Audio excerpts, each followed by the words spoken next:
Lens दी हुई है, हमें साफ दिखाई दे रहा है कि ये एक कॉन्वेक्स लेंस है और इस कॉन्वेक्स लेंस का जो फोकल लेंथ हमें दिया हुआ है दैट इज एफ दिया हुआ है। अब अगर आप सोचो कि कुछ इस तरह के क्वेश्चंस आपको आ सकते हैं कभी कि लेट्स से हमने इस लेंस को कट कर दिया एग्जैक्टली बीच से ऐसा। अगर हम इस तरह से कट कर देंगे तो फिर क्या होगा? तो फिर ये लेंस कुछ ऐसी हो जाएगी, अपर हाफ कुछ अलग हो गया, लोअर हाफ कुछ अलग हो गया। तो फिर ऐसे केसेस में अब हमें जानने में इंटरेस्ट है कि फोकल लेंथ पे क्या असर पड़ेगा। तो बेसिकली आप जस्ट सोचो कि फोकल लेंथ निकालने के लिए फॉर्मूला क्या हमारे पास है। फोकल लेंथ होता है mu two by mu one. Mu two क्या होता है? जिस मीडियम से ये लेंस बना हुआ है उस मीडियम का रिफ्रैक्टिव इंडेक्स। म्यू वन क्या होता है? जिस मीडियम में ये लेंस प्लेस्ड है आसपास विसिनिटी में उसका refractive index. Minus one multiplied by one by R one minus one by R two. जब इस लेंस को इस तरह बीच से इस तरह कट किया हमने तो उस केस में आर वन अनचेंज्ड अभी भी देखा जाए तो रेडियस कर्वेचर क्या है? यही सेम है आर वन। अगर पहले ये आर वन था अभी भी ये आर वन है। इस साइड क्या है? R two unchanged. Refractive index medium का सेम, अंदर में पहले से अगर म्यू टू था अभी भी म्यू टू है। बाहर में रिफ्रैक्टिव इंडेक्स म्यू वन। तो सब कुछ सेम है ना, यानी कि फोकल लेंथ अभी भी क्या रहनी चाहिए? सेम रहनी चाहिए। लेकिन आप सोचेंगे यार पूरे लेंस को हमने कट कर दिया है, कुछ तो फर्क पड़े। हाँ, फर्क ये पड़ सकता है कि अगर मान लीजिए कट करके एक हिस्सा हमने अलग कर दिया तो फर्क ये पड़ेगा कि इससे पहले अगर मान लेते हैं यहाँ पर कोई ऑब्जेक्ट था तो ऑब्जेक्ट से जितनी लाइट इजिली पूरे के पूरे लेंस से पास हो रही थी अब उस लेंस के हाफ ऑफ द पार्ट से पास होगी, है ना। यानी कि अब हाफ ऑफ द पार्ट मान लीजिए हमने कट करके अलग कर दिया तो सिर्फ ये पार्ट अब एक्टिव है। जब ये पार्ट एक्टिव है तो अमाउंट ऑफ लाइट जो आनी चाहिए हमारे पास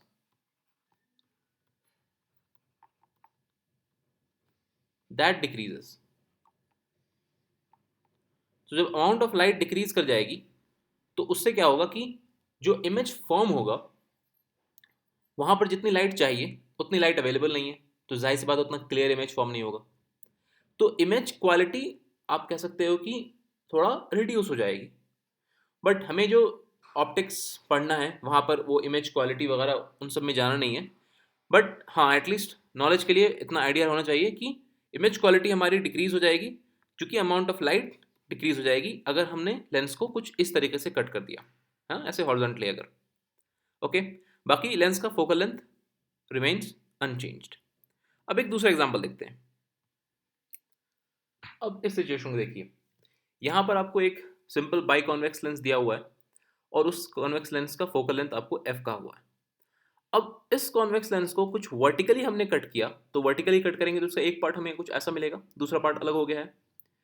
अब हमें बताना है कि ये जो पार्ट अब बना इस नए पार्ट का फोकल लेंथ क्या होगा। तो अगेन कुछ कोई शॉर्टकट कोई तरीका नहीं है, सिंपल आप बेसिक रूल अप्लाई करो। तो फोकल लेंथ हमने क्या सीखा है? फोकल लेंथ सीखा है कि भाई अगर इस मीडियम का रिफ्रैक्टिव इंडेक्स म्यू टू है और बाहर में म्यू वन है, वो सब चेंज नहीं किया हमने, तो यहाँ पर भी म्यू वन होगा और अंदर में अभी भी म्यू टू ही होगा। तो focal length will be one upon F is equal to mu two by mu one minus one, one upon R one minus one upon R two. ठीक है। अब यहाँ पर अगर ये पार्ट का रेडियस कर्वेचर आर वन है और इस पार्ट का रेडियस कर्वेचर आर टू है, तो यहाँ पर अगर हम देखें सेकंड केस में तो इस पार्ट का रेडियस कर्वेचर अभी भी क्या होगा? आर वन होगा। लेकिन अब इस पार्ट का रेडियस कर्वेचर क्या होगा? कुछ वीडियोस पहले मैंने आपको एक चीज़ बताई भी थी कि अगर कोई प्लेनर सरफेस होता है तो उस प्लेन सरफेस का रेडियस कर्वेचर क्या बन जाता है? वो बन जाता है इन्फिनाइट। यानी कि जब हम फॉर्मूला पुट करेंगे सेकंड केस में, तो सेकंड केस में लेट से ये फोकल लेंथ एफ डैश है मान लेते हैं, तो वन अपॉन एफ डैश क्या होगा? वो होगा mu two by mu one minus one, वो सब कुछ तो सेम रहेगा। तो mu two by mu one minus one सब कुछ सेम है। वन अपॉन आर वन तक भी सब कुछ सेम रहेगा, minus one upon R two की जगह पर जहाँ पर वन अपॉन आर टू था अब यहाँ पर क्या आ जाएगा? ये आ जाएगा वन अपॉन इन्फिनिटी। तो ये चीज़ बदल गई, यानी कि यहाँ पर ये बन गया finally one upon F dash is equal to mu two by mu one minus one, one upon R one. ठीक है। तो अब साफ दिखाई दे रहा है आपको कि फोकल लेंथ कुछ अलग हो जाएगा। मान लेते हैं, लेट्स से एक स्पेशल केस ले लेते हैं, लेट्स से कि R1 is equal to R2 is equal to R, मतलब जो उसका मैग्नीट्यूड है R1 R2 का, दोनों लेट्स से सेम है, यानी कि R। तो पहले केस में हमारा फोकल लेंथ क्या होगा, 1/f विल बी μ2/μ1 माइनस 1। अब आपको साइन कन्वेंशन याद हो अगर हो तो, साइन कन्वेंशन अगर आपको याद है तो पहले सरफेस के लिए जो हम लेंगे तो तुम ले लेंगे इजिली 1/R1 माइनस, जब हम सेकंड सर्फेस के लिए लेंगे तो सेकंड सर्फेस के केस में क्या हो जाएगा, ये R2 अगर सेकंड सर्फेस का हम देखें तो सेकंड सर्फेस के केस में आपको किधर जाना पड़ता है, आपको सेंटर ऑफ कर्वेचर पीछे होता है। तो जब पीछे होता है तो यानी कि ये क्या होता है, बेसिकली R2 आपका नेगेटिव हो जाता है। जब नेगेटिव हो जाता है तो फिर पहले से एक और माइनस साइन लगा हुआ है, तो ये माइनस क्यों आ रहा है, ये माइनस आ रहा है क्योंकि आपको जब R2 डिसाइड करना है तो R2 का सेंटर ऑफ कर्वेचर किधर होता है, पीछे होगा। यानी कि लाइट अगर इनकमिंग इधर से आ रही है तो इस रेडियस ऑफ कर्वेचर निकालने के लिए आपको ऑपोजिट डायरेक्शन में जाना पड़ेगा, इसलिए सेकंड टर्म आपका नेगेटिव हो जाएगा। तो ये ओवरऑल क्या हो जाएगा, ये आपका ओवरऑल हो जाएगा μ2/μ1 माइनस 1, और ये मल्टीप्लाई हो जाएगा, ये बन जाएगा 2/r।